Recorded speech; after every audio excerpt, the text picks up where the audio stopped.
Сәлем алейкум, сайғылы серіжілер. Бүгін Қырым işğalının 561 күні эфирде Заман студияда Шевкет Аматулаев çalışмақта. 2 hafta evvelsi belgisiz ғайып болған Мұхтар Арислановның evinde тінтув кечірілді. Тедбір açılған жинай еш черчевесінде кечті. Саба танда қапыдаки чан Мұхтар Арислановның апайеве балаларыны қорқызды. Ev odalarında erşey çevrilgen edi. Muhtar Arislanov'un umur arkadaşı Naile Safarovan'ın aytkanına göre tintuvden evvel ta 3 kere teşkeruvler o'tkirilgen edi. Taqqat komitetinin vekilleri ten belirsiz musafirlikке keldiler. 7:21, по-моему, звонок в домофон. Никто меня не предупреждал, ничего. Я как раз успела накинуть одежду на себя и слышу, что они ломают ворота. Один из, как раз оперативник, не следователь, а оперативник, перелез через ворота и стал им дверь открывать. Там. А дом, вот обе двери были заперты. Я вышла, открыла и впустила их домой. Naile Safarovan'ın bildirgenine göre Taqqat komitetinin azaları evdeki bütün şey ve eşyalarını teşkerdiler. Bundan son hukuk koruyucular Korantanın şahsi şeylerini alıp kettiler. Мои старые телефоны изъяли, флеш-карты изъяли, какие-то там еще вещи. Там вот мне выдали копию об изъятии. Там вот записки какие-то. Adliyeci Emil Kurbedinov'un haydetkenine göre kadını tintuvden sonra soravga alıp ketmege istegenler. Lakin o jelpnameni talap etken.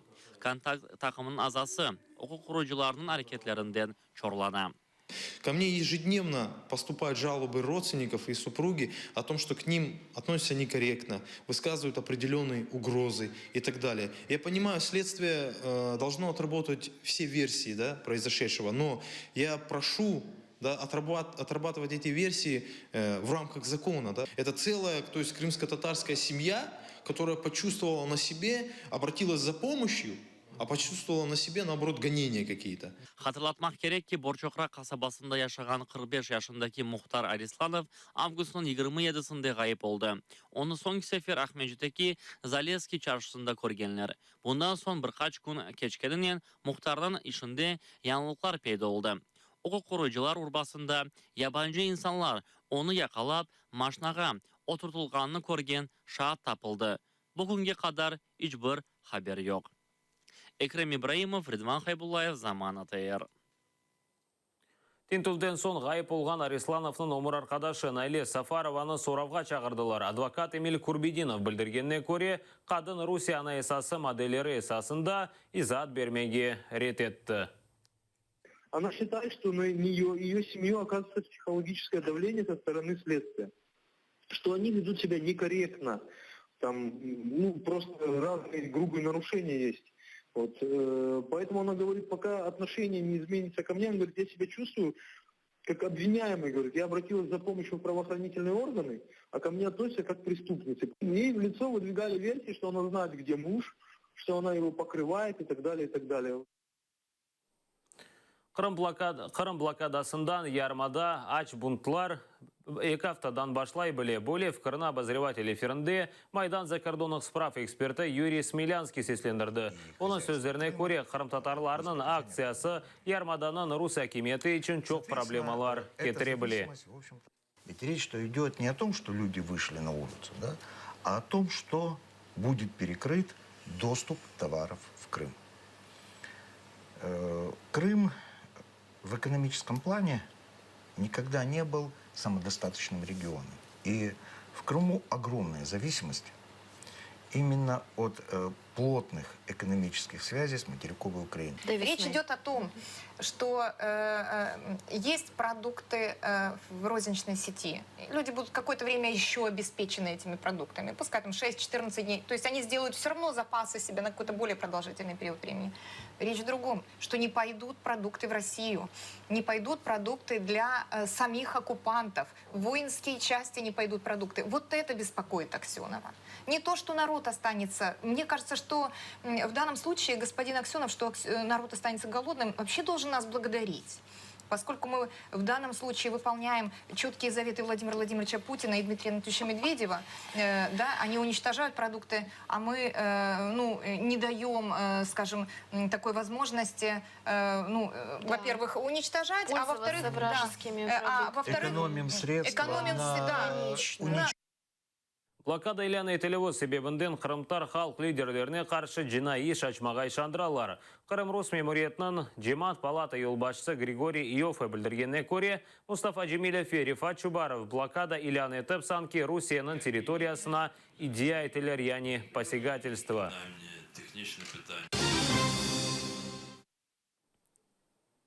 Планлаштырылған ашайт блокадасына Қырым сакинлерінің мұнасебетлеріні бізім Қырымдаки мұхбірлеріміз огренді. Ну, это ужасно, конечно. Я вообще, очень мне нравится все украинское. Все украинское масло, допустим. Ну, и таблетки, все украинское нравится. Я думаю, что нужно. Да? Почему? Мы перетерпим как-нибудь. Ну, я не знаю, это мое мнение. Может быть, кто-то по-другому думает, но я так думаю. Ну, вообще не нужна, потому что мы тут перестанем, можно сказать, существовать. Потому что там электроэнергия с России не идет с Украины, только идет газ, все идет с Украины. Даже продукты тоже. Вот. Ну, наверное, стоит, конечно, стоит, потому что раз есть какое-то ущемление, да, поэтому люди все это видят, все понимают. Если это произойдет, это, я считаю, неправильно. Надо открыть дорогу. Потому что здесь живут же не только русские, живут и крымцы, татары, и другие нации, правильно? Мы же ни при чем. Возможно, это правильный выбор. Да? То есть одобрываете или как? Ну, в принципе, да. Ну, не знаю. С одной стороны одобряю, с другой не очень. Потому что здесь же очень много украинских жителей и татарских жителей, жителей Украины. А это же получается часть народа, как можно его блокировать? Ну, а с другой стороны, надо как-то бороться, чтобы повернуть Крым обратно, вернуть. Киевде автомайдан азалары МВД бинасы янында Аваков ve Шокин истифаға кеткенлеріні талап еттілер. Назирліклер елбасшылары үшін нұмай шекілде аш пішірділер. Аш пішірілгенні бізім мұхберлерімізде көрді.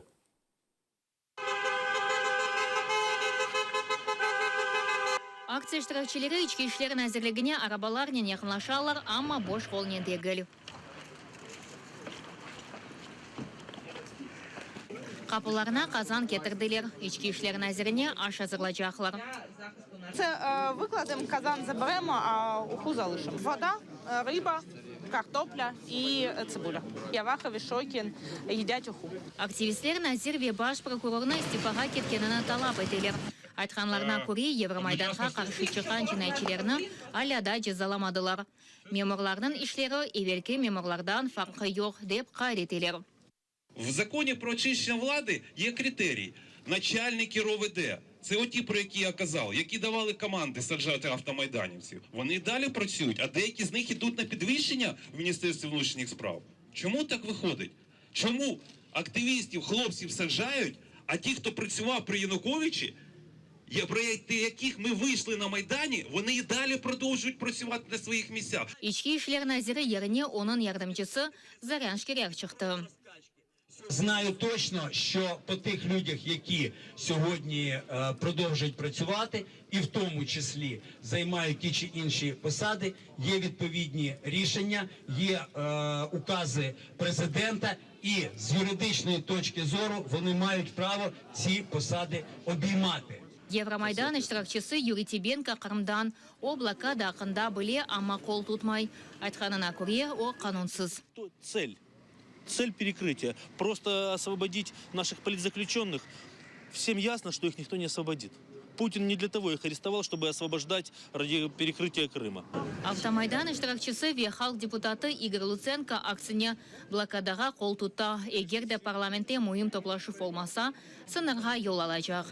Я дуже гаряче підтримую цю ідею. Звісно, буду брати з собою максимум людей. У мене є 4 місця ще в машині. І буду агітувати там ті ж автомайданівців приєднатися до цього, щоб машинами більше і більше людей туди привезти. Қырым татарлар блокадаға қошылмаға чағыралар. О тахменен сентябрның 20 күнлері башланacaqtır. Эльвина Седулаева, Эльдар Тарахташ, Zaman, АТР. Невбетеки Ишандыров Қырымнан Рус акиметі Ялтада Қырым-татар мектебінің құрмаға Ишандыра. Ерлі мемориет есе топрақ дамартысыны тапмаға ваде бере. Госкомнат есе Жұмхурет ве федераль бюджеттен пара алмаға арз еті. Ләкин беллеке Борчоқрақ қасабасында құрылышы башылған дүрт президент мектебі аляда бітірілмеді. 22 ел девамында Қырым-татар мектебіні Украина акиметі құрмаға Ишандыра еді. Шымды есе Рус акиметі ваделер бере.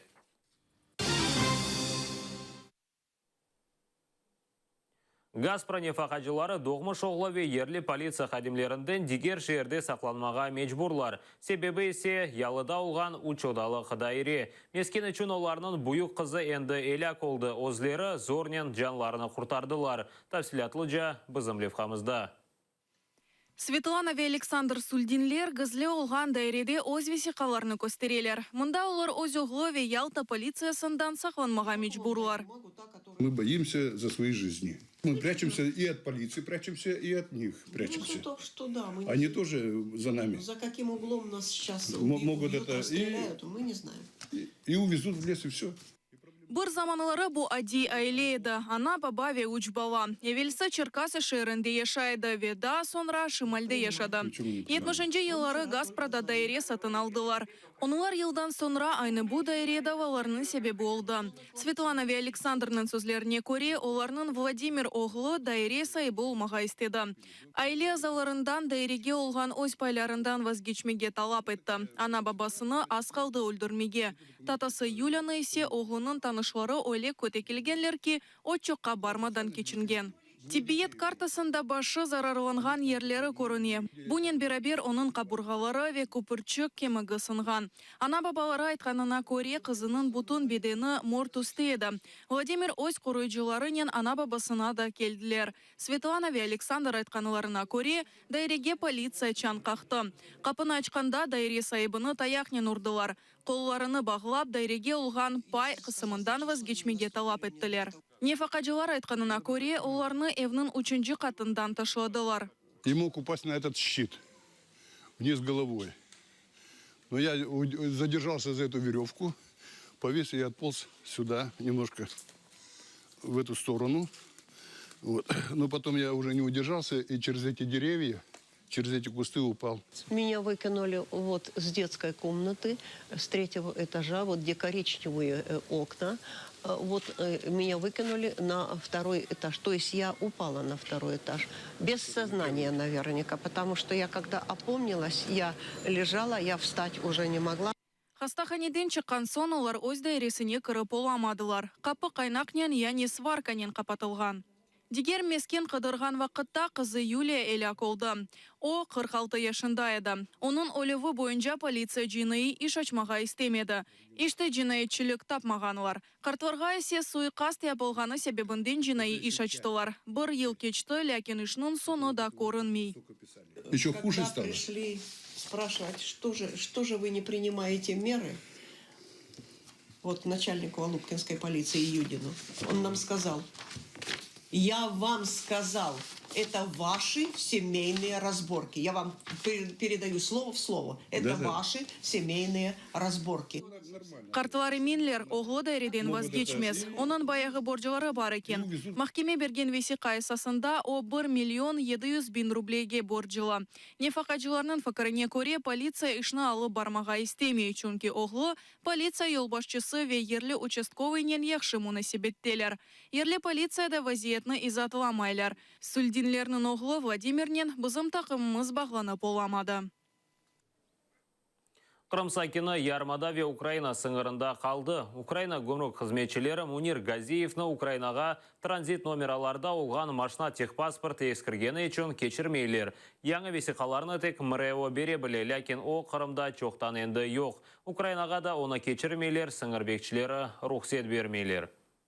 Восстановить это я не могу, потому что в Крыму нет уже украинского МРЭО, украинского ГАИ. Я сейчас еду таможню города Херсона на вышестоящий их орган и буду там добиваться своих прав.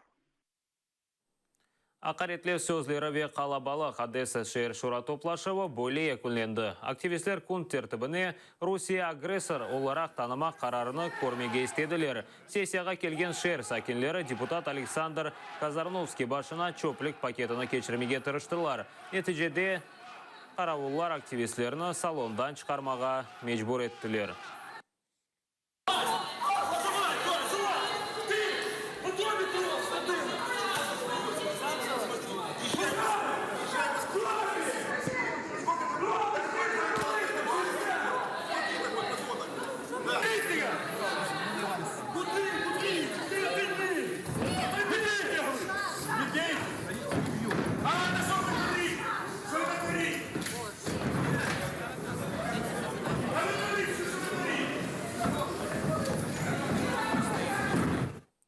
Украинада вақтын же көшкенлерінің тек 10% мескен евнен темен етілген. Бұл ақта жема тешкілят азалары білдіре. Оларының малыматына көре вақтын же көшкенлерінің меселелеріні Украина назірлер шурасы чезіп оламай. Крымсоз тешкілятының адвокаты Денис Савченко айта, ачақларнен ишбірлік япажақ ве оларының ақларына қорчалажақ ичбір стратегия жоқ. Мұндан да ғайры көчмеге мejbur олғанлар не нақлие, не ев, не де ичтимай мемори қызметлерінен теменлетілгенлер. Постанова Кабінету міністрів відповідно вона втратила свою чинність. Повинна була бути сформована нормативно-правова база і ось такі собі невеличкі програми, стратегії взаємодії по окремим галузям, в тому числі забезпечення транспортом, в тому числі забезпечення житлом, в тому числі безперешкодний доступ до соціальних та адміністративних послуг, до повного його спектру. Халқара хаберлеріне кечеміз. Америка Қошма Штатлары Сурияде рус аскерлері олғанына таздықлады. Белі олды ки кеченлері Русия Сурияге танкларын алып кеткен екі арби гемені йоллады. Москва есе Дамасқа тек евелсі имзаланған алынашмалар бойынша силя теслим еткенін сеслендірді. Да, я обеспокоен сообщениями о повышении российского военного присутствия в Сирии. Это не будет способствовать разрешению конфликта. Я думаю, что сейчас очень важно поддерживать все усилия, направленные на то, чтобы найти политическое решение конфликта в Сирии. Наша страна давно поставляет Сирии вооружение и военную технику в соответствии с имеющимися двусторонними контрактами. Есть в Сирии и российские военные специалисты, которые помогают осваивать поступающую технику. Передаваемые сирийской армией вооружения предназначены для противодействия террористической угрозе. Ахмеджет мерkezінде Русияның Арби грады Мазда уч машинасымен чатышты. Yol қазасы Гоголя соқағында олып кечті. Нәтижеде yol тықанығы пейда олды. Град асылында зарар көрмеді, Мазданың есе оқ тарафы виран олды. Град машинасы шер мерkezінде не япқаны белі дегел. Бұл ноқтада яйынымызны екінлейміз, сіздерге ей ақшамлар тілейміз, дайыма атырле олыңыз.